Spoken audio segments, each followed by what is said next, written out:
You're not family, you only stayed because it was convenient. My daughter said that while signing the inheritance papers. My son-in-law stayed quiet. I just signed another sheet and left in silence. 3 weeks later, she found out what I had signed. I'm glad to have you here. Follow my story until the end and comment the city you're watching from so I can see how far my story has reached. The rain tapped against my windshield as I pulled into the law office parking lot. My arthritic hands gripped the steering wheel, tighter than necessary, partly from the pain, partly from the anxiety gnawing at my stomach. I didn't know why Indy had called me to sign these papers today, but her tone left no room for questions. Just be there at 3, Mom. Don't be late. These papers need your signature. I turned off the engine and sat there, watching raindrops race down the glass. At 65, I'd thought I was past the stage of feeling like a scolded child. Apparently, not. Inside, the receptionist barely looked up as I shook the rain from my umbrella. "They're waiting for you in conference room B," she said, not bothering with pleasantries. The hallway seemed longer than it should have been, each step forward carrying the weight of something final. I'd been feeling it for months now. The subtle shift in how Indy looked at me, the way conversations stopped when I entered rooms, the whispered discussions between her and Lance. I knocked softly before entering. They were both there, Indy in her crisp navy suit, Lance beside her, his attention fixed on a stack of papers. Neither stood when I entered. "You're 5 minutes late," Indy said, not looking up from her phone. "I'm sorry, the rain—" "It's fine. Just sit down. We have things to do after this." I settled into the hard-backed chair across from them, placing my worn purse on my lap. For a moment, the only sound was the shuffling of papers as Lance arranged them in front of me. "These are the final distribution papers for Dad's estate," Indy explained, her voice clinical. "We've already gone through everything. This is just a formality to transfer the remaining assets." I nodded, though I knew there was more to it. After losing Harold 4 years ago, I'd moved in with Indy and Lance to help with little Mason. What started as a grandmother's love, making breakfast, handling school pickups, reading bedtime stories, had slowly morphed into something else. I'd become the live-in help, convenient, but not quite family. Lance slid the papers toward me.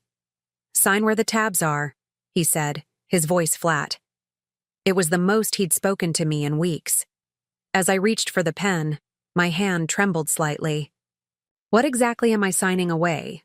I asked, my voice softer than intended. Indy sighed, the exasperated sound I'd grown too familiar with.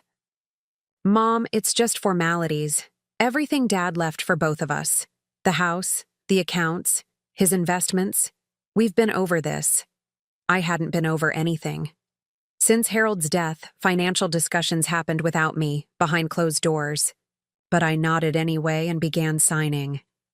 "I'm glad this is finally getting settled," Lance said to Indy, as if I weren't there. "We can move forward with the renovations next month." Renovations? To my house? The home Harold and I had built together? I paused, pen hovering over the next tab. "What renovations?" Indy's eyes met mine, something cold and unfamiliar in them. "We're gutting the old place. It's outdated, and we need the space for entertaining." "But that's my home," I whispered. "It's just a house, Mom. And technically, it's our house now." I felt the air leave my lungs. "I don't understand." Indy leaned forward, placing her manicured hands flat on the table. "Let me make this clear. We're done playing house. You've been staying with us because it made sense when Mason was younger. He's in school full-time now. But I thought—" "You— thought what? That you'd live with us forever? That wasn't the deal." I stared at my daughter, this stranger with familiar eyes. "What deal? I came to help you after your father died. And we appreciated that. But it's time for you to find your own place." My pen clattered to the table. "Where will I go?" For the first time, Lance looked uncomfortable, but Indy's expression remained unmoved. "There's a nice retirement community in Brentwood. We've already looked into it for you." The words hit like physical blows. A retirement home. They'd been planning this. All those hushed conversations, the sudden questions about what furniture I wanted to keep, the casual mention of an old friend who loved her new senior living arrangement. I reached for the pen again, a strange calm settling over me. I would sign, I would walk out, I would disappear from their perfectly curated lives. As I added my final signature, Indy gathered the papers without a word of thanks. She slid them into a folder, her wedding ring catching the fluorescent light. The ring Harold had helped Lance pick out for her. "Is that all?" I asked, rising slowly. "That's all," Lance confirmed, still not meeting my eyes. I clutched my purse, turned to leave, but Indy's voice stopped me. "Mom, don't make this harder than it needs to be. You're not family. You just stayed because it was convenient. For all of us." The words cut deeper than any knife. I didn't turn back. I didn't let her see the tears that sprang to my eyes. I simply walked out, my footsteps echoing in the hallway. 3 weeks later, she would discover what I had actually signed.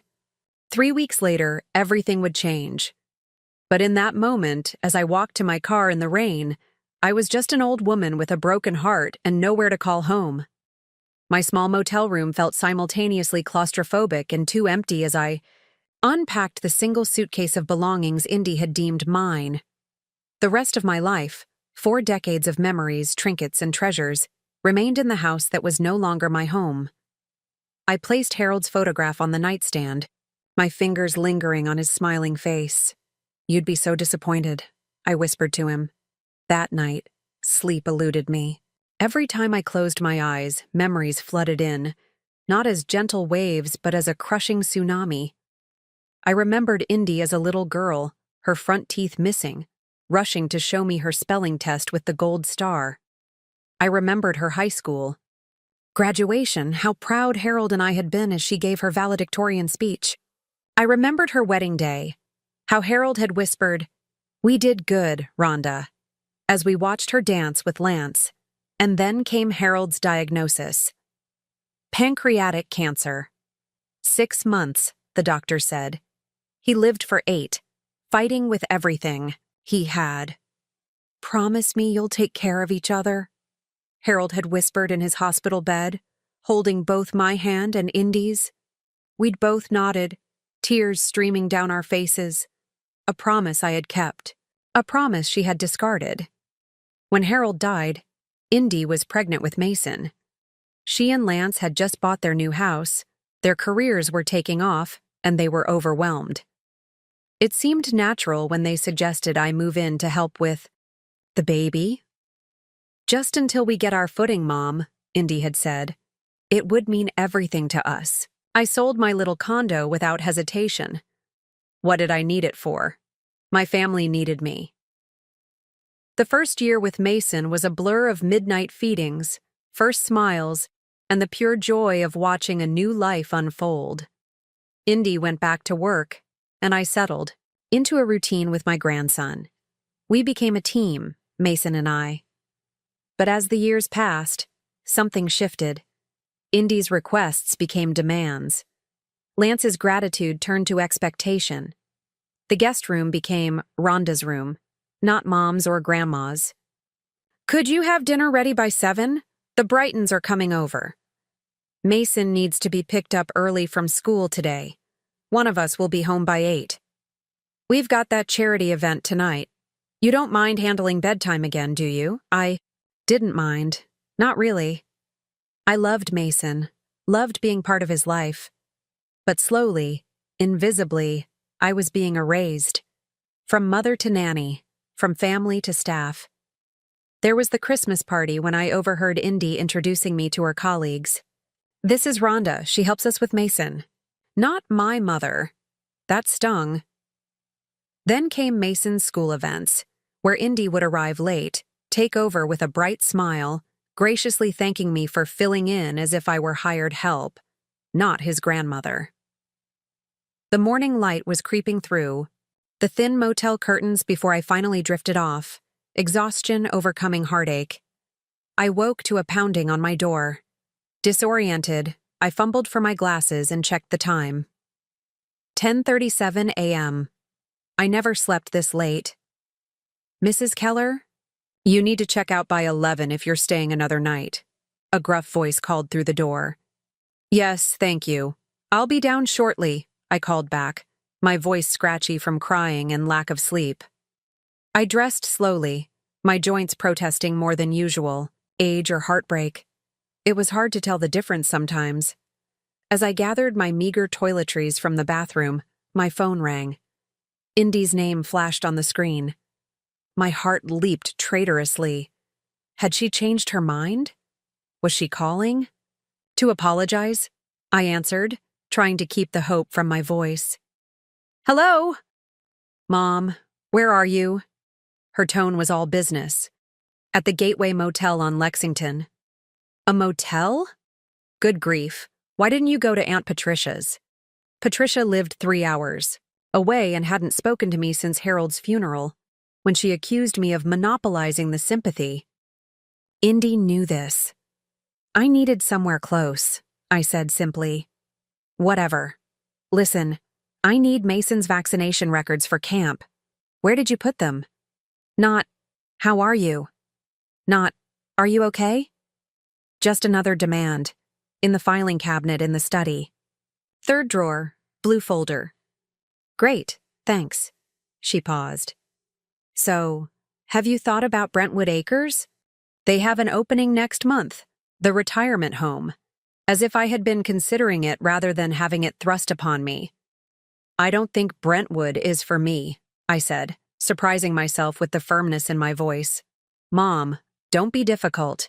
It's a nice place. They have activities and people your age. I said no, Indy. A sharp exhale. Fine, but you need to figure something out. Lance's mother wants to use the guest room when she visits next month. Of course, the other grandmother, the one who sent expensive gifts and took lavish vacations with Indy and Lance, but rarely spent actual time with Mason. I understand, I replied, though I didn't. I couldn't understand how my daughter had become this person. Good. I'll let you know when we're moving your things out. She hung up before I could respond. I stared at the phone, a strange sense of clarity washing over me. This call, so cold and transactional, crystallized everything I had been feeling, but couldn't articulate. For years, I had been making excuses for Indy's behavior. She was stressed. She was ambitious. She had so much on her plate. But the truth was simpler and more painful. She simply didn't value me anymore. I sat on the edge of the motel bed, Harold's photograph in my hands. I kept my promise, I told him. I took care of her, but she's not taking care of me. My eyes fell on my battered leather purse, where the copy of yesterday's paperwork sat. The documents I had signed so obediently. The papers I had subtly altered with a single checked box before signing. A small act of self-preservation that Indy and Lance, in their rush and arrogance, had missed completely. In 3 weeks, when the processing was complete, they would discover what I had done. Not out of malice, but out of necessity. The property in Cape Cod that Harold had left solely to me, our secret sanctuary, would remain mine, not part of the estate they so eagerly divided. It wasn't a fortune, but it was something. It was mine. And for the first time in years, I allowed myself to think not about what Indy needed, but what I needed. I reached for my phone again, this time calling a number I hadn't used in years. Hello, Martin. It's Rhonda Keller. I need your legal advice. Martin. Goldstein's office smelled of old books and coffee. At 72, he was semi-retired, but he'd been Harold's friend for 40 years and our family lawyer for nearly as long. His eyebrows rose as he reviewed the documents I'd brought. Rhonda, you checked box 14C. He looked at me over his reading. Glasses. Did you understand what you were doing? I nodded, smoothing my skirt with trembling hands. I did. and they didn't notice? They didn't even look. Lance just told me where to sign. Martin leaned back in his chair, a smile playing at the corners of his mouth. Harold would have appreciated the irony. He was right. Harold had always admired quiet strength, the kind that didn't announce itself. In our 43 years of marriage, I'd seen him outmaneuver countless aggressive businessmen with nothing more than patience and attention to detail. "Tell me about the property again," I asked, though I knew the story by heart. I just wanted to hear it from someone who remembered Harold kindly. Martin's eyes softened. 4 years ago, just after his diagnosis, Harold came to see me. He wanted to protect you. Ensure you'd always have a place that was yours alone. He tapped the folder. The Cape Cod house was his gift to you. He specifically arranged for it to remain separate from the family estate. The Cape Cod house. Our little sanctuary by the sea. We'd purchased it for a song 30 years ago when the area was still undeveloped. Harold had seen the potential in the weathered little cottage with its unobstructed ocean view. Over the years, we'd renovated it bit by bit, turning it into our personal paradise. "The property has tripled in value since you bought it," Martin continued. "Conservative estimate puts it at about $2.8 million now," I gasped. "That much? That? Area has exploded in the last decade.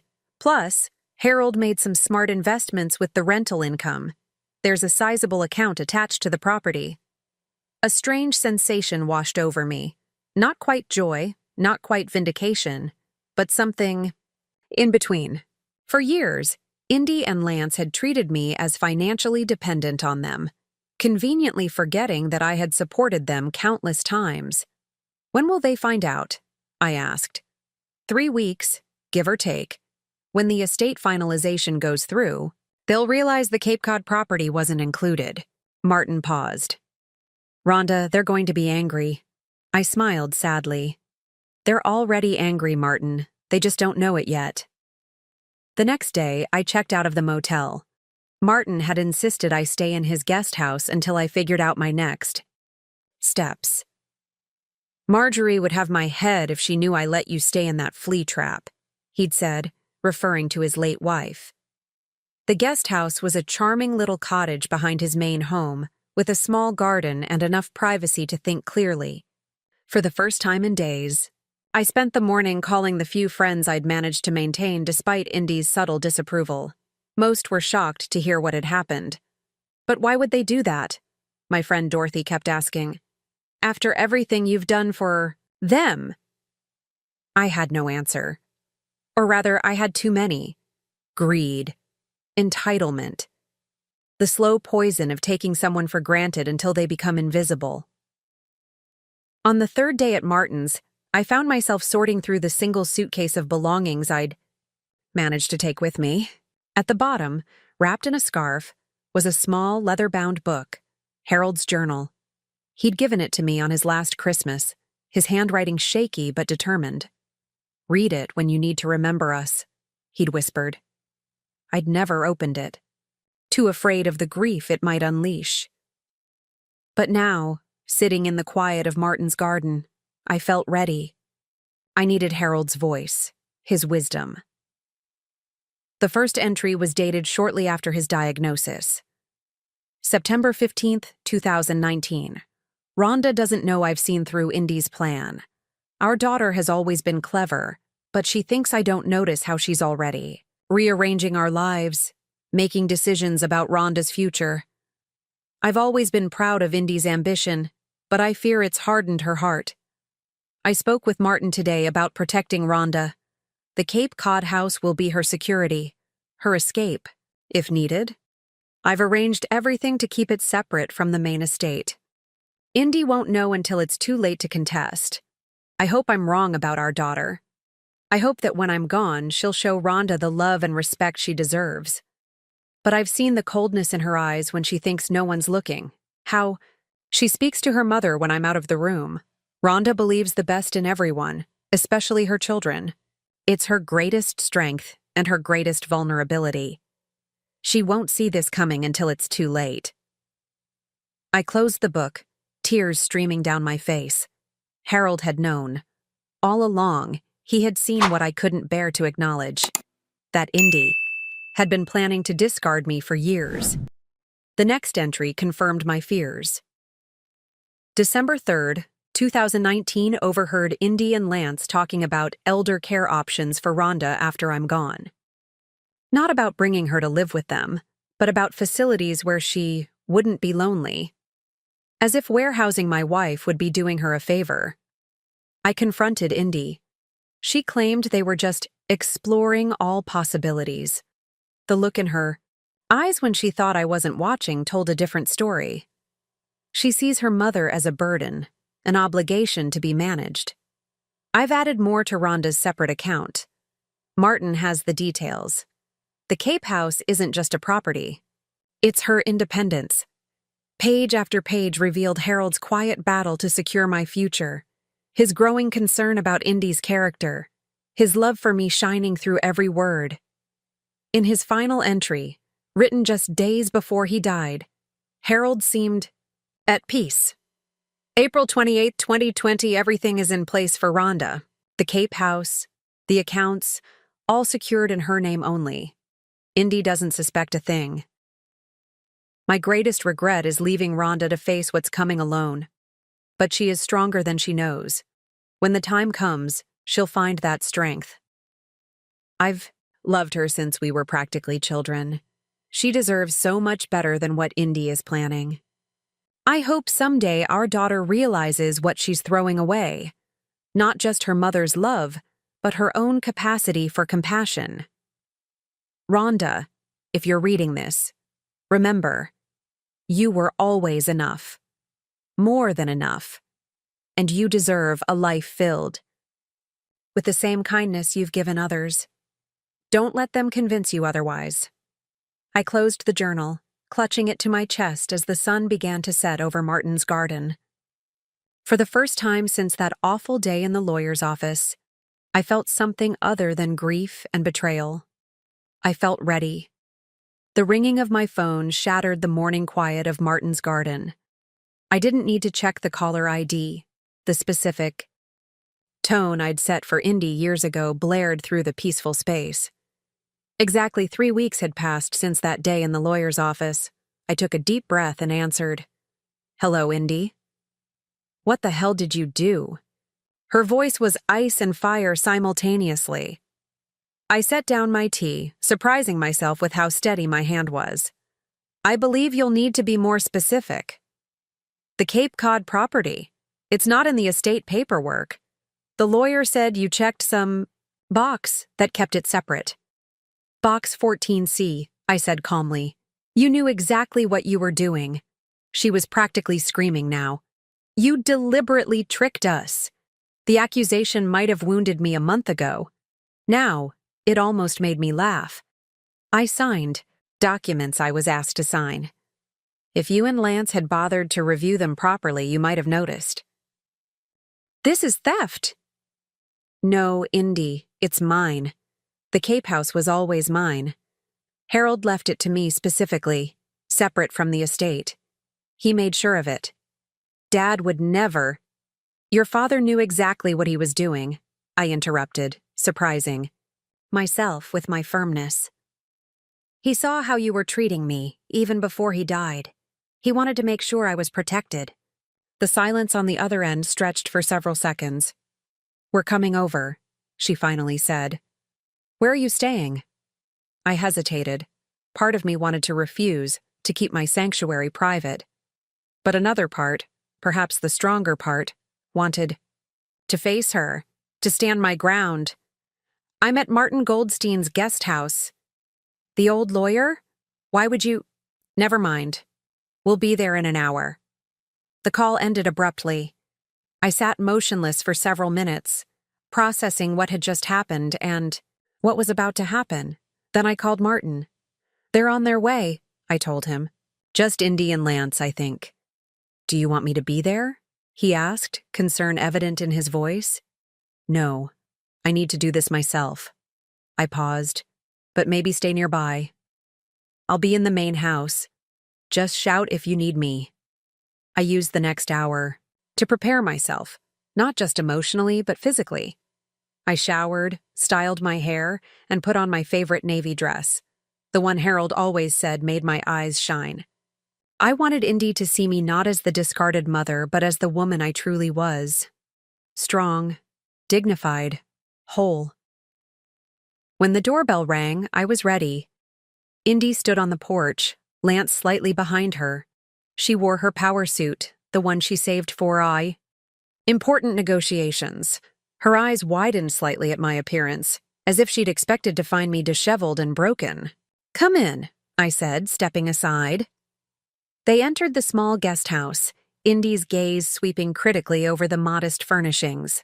I led them to the sitting area, where I'd prepared coffee and Indy's favorite lemon cookies, the ones I used to bake for her school lunches. "Let's get to the point," Indy said, ignoring the offered refreshments. "You deliberately withheld the Cape property from the estate division." "I didn't withhold anything," I replied evenly. "The Cape house was never part of the estate to begin with. Your father left it directly to me." "That's impossible. Everything was supposed to be divided equally." "Not everything. Harold made specific provisions for me. The Cape house was my security." Lance cleared his throat, speaking for the first time. "The property is worth almost $3 million now." "I'm aware." "Be reasonable, Rhonda," he said, dropping the mom he'd used for 15 years. "That's a significant asset. It should be shared." I looked at him steadily. "Like your home was shared with me, before you decided I was inconvenient?" He had the grace to look away. Indy paced the small room, her heels clicking aggressively on the hardwood floor. "This is ridiculous. You're being petty because we asked you to move out." "You didn't ask, Indy. You informed me I was being discarded." I kept my voice calm. "And you didn't just ask me to move out. You told me I wasn't family." "I never said, 'You're not family.' You just stayed because it was convenient." "Those were your exact words." Her mouth opened, then closed. For a brief moment, something like shame flickered across her face. "I was upset," she finally said. "But that doesn't change the fact that you deliberately deceived us about the Cape house." "No, I simply protected what was rightfully mine, just as your father intended." Lance leaned forward, adopting his negotiation posture. "Look, we can work something out. Sell the property and divide the proceeds. That would be fair." "Fair?" The word tasted bitter on my tongue. "Was it fair when I sold my condo to move in? With you? When I spent 5 years raising your son while you built your careers? When you introduced me as the help, rather than your mother?" Lance had the decency to look uncomfortable, but Indy's expression hardened. "Always the martyr," she snapped. "No one forced you to help with Mason." "No, they didn't. I helped because I love him, because that's what family does. And now you're punishing us by keeping the Cape house." I took a deep breath. "I'm not punishing anyone, Indy. I'm simply taking care of myself since you've made it clear you won't." A sudden noise from outside drew our attention. Through the window, I could see Mason riding his bike in Martin's driveway, with Martin pretending to chase after him. The boys' laughter floated through the open window. "Is that—" Indy stood abruptly. "You've been seeing Mason behind our backs?" "No. He's here with Martin. It's the first time I've seen him since I left."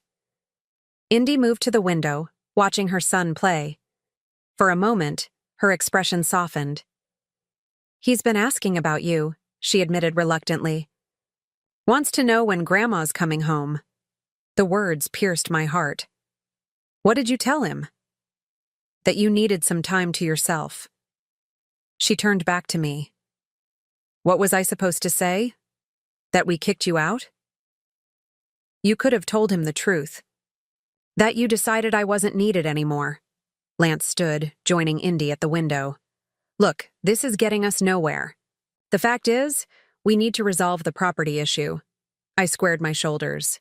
"There is nothing to resolve. The Cape house is mine. Your father ensured that." We could contest it, Indy threatened. Take it to court. You could try, I agreed. But Martin has all the documentation showing it was Harold's explicit wish. Plus, you signed the papers too, Indy. Her face flushed with anger. This isn't over. Actually, it is. I stood, signaling the end of our conversation. I've given you both 15 years of unwavering support. I've loved your son as my own. I never complained, never asked for recognition, and when you decided I was disposable, I left without a fight. I walked to the door and opened it. The Cape House is non-negotiable. It's my home now, my sanctuary, just as Harold intended. Indy stared at me, her expression a mixture of rage and something else, perhaps respect or simply surprise at my newfound backbone. Mason misses you, she said abruptly. He cries at night. The words were like a knife to my heart, but I refused to be manipulated. He's welcome to visit me. I'm still his grandmother, even if you've decided I'm not your mother. And where exactly? Will he visit you? Here? In this? Guest house? No, I said, my decision crystallizing in that moment. At the Cape House. I'm moving there next week. Indy's mouth fell open. You can't be serious. It's 3 hours away. I'm very serious. It's my home now. Lance placed a hand on Indy's arm, guiding her toward the door. We should go. As they stepped onto the porch, I called after them. Tell Mason I love him. That will never change, regardless of what's happened between us. Indy paused, not turning back. This isn't what Dad would have wanted. I smiled sadly, though she couldn't see it. Actually, Indy, it's exactly what he wanted. He knew me better than anyone, and he knew you too. They walked away without another word, straight-backed and rigid. Through the window, I watched as they approached Mason, who was still riding circles, around Martin. The boy spotted his parents and quickly abandoned his bike, running to them with open arms. But before he reached them, he turned and waved enthusiastically at me through the window. I waved back, tears stinging my eyes. This wasn't the end. It was just the beginning. The Cape Cod house was exactly as I remembered, and entirely different at the same time. The weathered blue shutters, the creaking front porch, the way light danced across the hardwood floors in the afternoon. All this remained unchanged. But now, without Harold's booming laugh filling the rooms or his reading glasses perpetually misplaced on various surfaces, the house felt both hollow and full of possibilities. It had been 2 weeks since I'd moved in. 2 weeks of reacquainting myself with solitude, of learning to hear my own voice again without the constant background noise of other people's expectations. I was arranging wildflowers in Harold's favorite vase when the phone rang. Unknown number. I considered letting it go to voicemail, then changed my mind. Hello? Mrs. Keller? A man's voice, hesitant. It's Lance. My hand tightened around the receiver. Lance, this is unexpected. I know. He paused. I'm in town, near you, in Cape Cod. Why? I have a conference in Boston. I drove down to. I don't know why I'm here, honestly. He sounded different somehow, less confident, more human. Could we talk? In person? My first instinct was to refuse, to protect the sanctuary I'd created. But something in his voice gave me pause. There's a coffee shop called Seabreeze on Main Street. I can meet you there in 30 minutes. Thank you, he said, and I could have sworn he meant it. Seabreeze was quiet for a Saturday, just a few tourists lingering over late lunches. I spotted Lance immediately, sitting at a corner table, staring into a mug as if it contained answers to questions he hadn't yet asked. He stood when he saw me, awkwardly pulling out a chair. Thank you for coming. I sat, studying him. He looked tired, the polished corporate facade cracked enough to show the strained man beneath. Why are you here? Lance? He twisted his wedding ring, a nervous habit I'd noticed years ago. I've been doing a lot of thinking since we last spoke. About what you said. About how we treated you. I waited, unwilling to make this easier for him. Mason cries for you every night, he continued. He doesn't understand why you're gone. And what have you told him? Lance looked genuinely pained. Nothing that makes sense, not even to me anymore. He took a deep breath. The truth is, I'm here because I need to apologize. Of all the things I'd expected from this meeting, an apology wasn't one of them. Indy doesn't know I'm here, he added quickly. She'd be furious if she knew.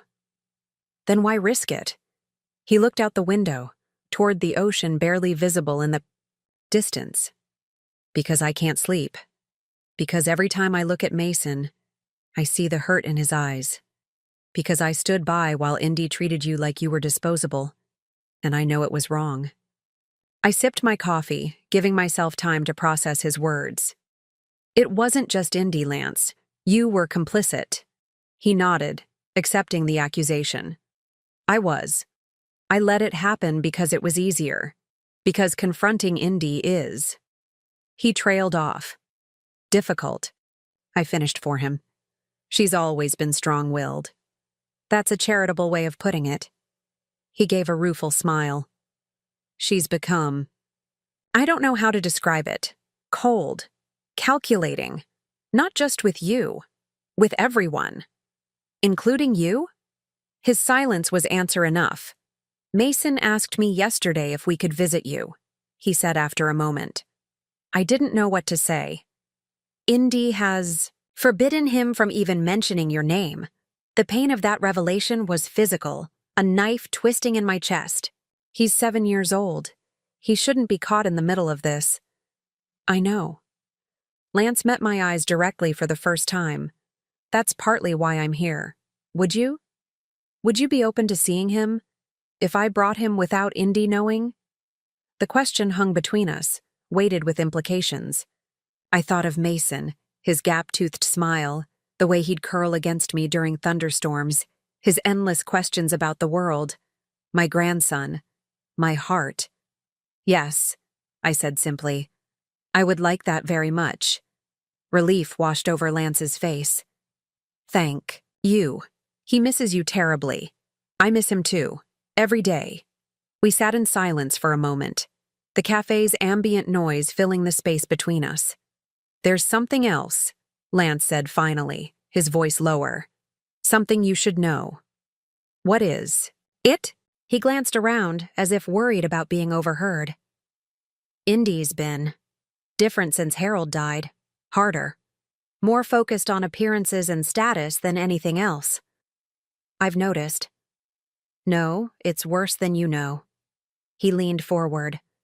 2 months ago, I overheard her on the phone. She was talking to someone about accelerating the timeline now that you were out of the picture. Timeline for what? Selling your house. Your and Harold's house, I mean. The one you lived in for 30 years. I frowned. But that house isn't worth much. It's in an older neighborhood and it needs work. It's not about the house. It's about the land. Lance's expression was grim.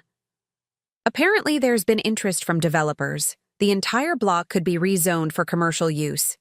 Indy's been in talks with them for over a year. The revelation struck me like a physical blow. A year? But I was still living there when Harold died. She was planning this while I was still in the house? Lance nodded, unable to meet my eyes. That's why she was so eager to get you into a retirement home. The developers want to break ground by next spring. I sat back, struggling to absorb this new betrayal. Not just discarded, but deliberately removed so Indy could profit from selling my home. The home where she'd grown up, where every doorframe was marked with her height through the years, where Harold and I had built our life together. I'm sorry, Lance said quietly. I should have told you sooner. I didn't know how. Why tell me now? He looked troubled. Because it's wrong. Because Mason found the photo albums you'd stored in the attic, the ones with all the family pictures in the trash last week. Indy had thrown them away. His voice broke slightly. He was crying, trying to pull them out, And she just told him they were garbage, that we needed to declutter before the move. I closed my eyes, imagining Mason's confusion and distress. When I opened them again, Lance was watching me with something like respect. "You're stronger than all of us, Rhonda. You always have been. I see that now." "Not stronger, just older. I've had more practice at survival." He smiled sadly. "Would next Saturday work? For bringing Mason?" I could tell Indy I'm taking him fishing. I nodded, surprising myself with the surge of joy that rose in my chest. Yes, Saturday would be perfect. As we parted outside the cafe, Lance hesitated, then said, "Harold would be proud of you, standing your ground, finding your voice." The unexpected kindness brought tears to my eyes. "Thank you for saying that." I watched him walk away. This man, I'd thought I knew. This person who was slowly revealing himself to be more complex than I'd realized. Not a hero, certainly not blameless, but perhaps not entirely a villain either. On the drive home, I found myself wondering about second chances. Not for Indy, some wounds cut too deep for easy healing, but for the fractured pieces of family that remained. For Mason. For myself. Perhaps even, in some limited way, for Lance. The horizon stretched before me, endless and blue, as I turned onto the coastal road that led to my house. My house, my life, my terms. For the first time in years, I felt the stirrings of genuine hope. Saturday morning dawned clear and bright, the kind of September day that feels caught between seasons. Summer's warmth lingering in the air while autumn's crispness waits just around the corner. I'd been up since dawn, unable to contain my anticipation. Mason was coming today. I'd spent all week preparing, baking his favorite chocolate chip cookies, setting up the spare bedroom with colorful quilts, and a nightlight, just in case, and clearing a space on the beach for the kite I'd bought him. I wanted everything to be perfect, even though I knew what mattered most was simply being together again. At 10 o'clock sharp, a car pulled into the driveway. I watched from the window as Lance helped Mason out of his booster seat. The boy looked around curiously, taking in the weathered shingled house and the ocean just visible beyond the dunes. Then he saw me at the window. His face transformed, breaking into a smile so radiant it brought tears to my eyes. He broke free from Lance's hand and ran full tilt toward the porch, nearly stumbling in his haste.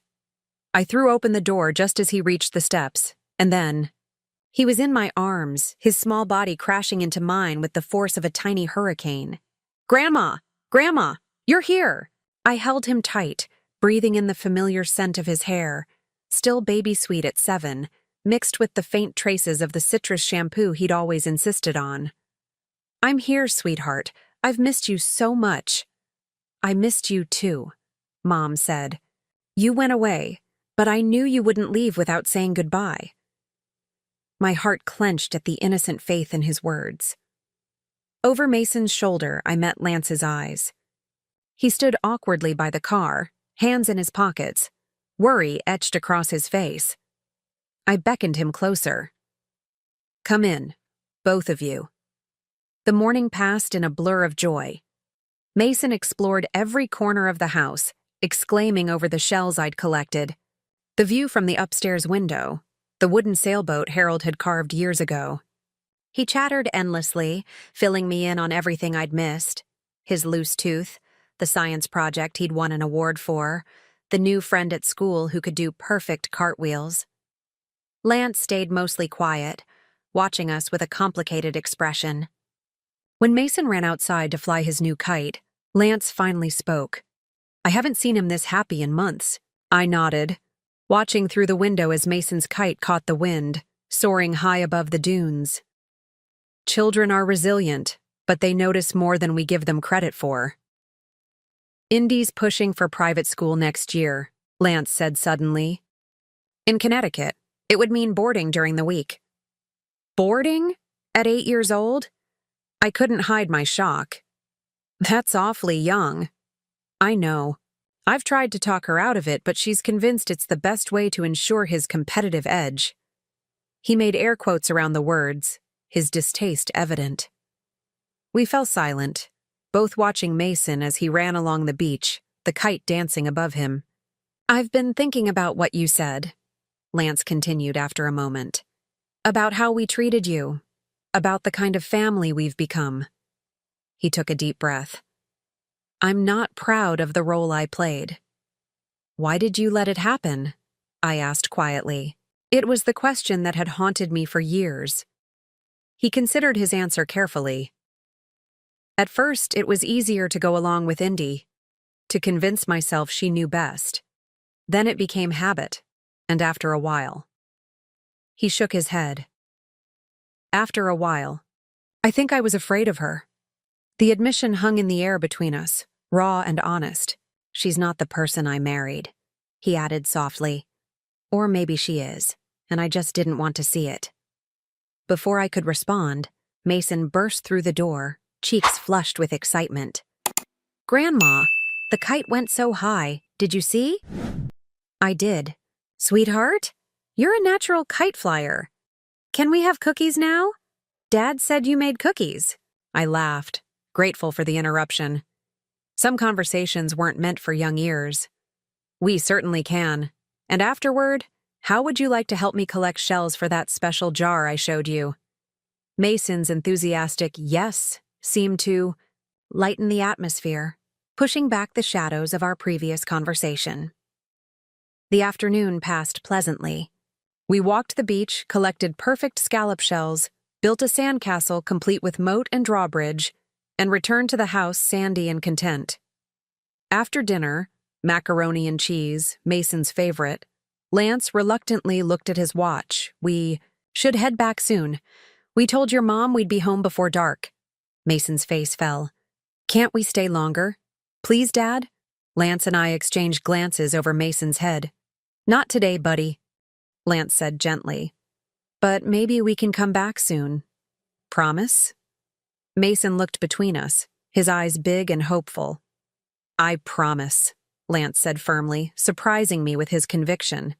As they prepared to leave, Mason hugged me tightly. I don't want to go? I knelt to his level, holding his small hands in mine. I know, sweetheart, but you can call me any time, and I'll be right here, waiting to see you again. Mom threw away our pictures, he said suddenly, his voice small. The ones of you and Grandpa. I tried to save them, but she got mad. My heart broke for him, caught in the crossfire of adult conflicts he couldn't possibly understand. I have plenty of pictures here, I assured him. Next time you visit, we'll look at them together.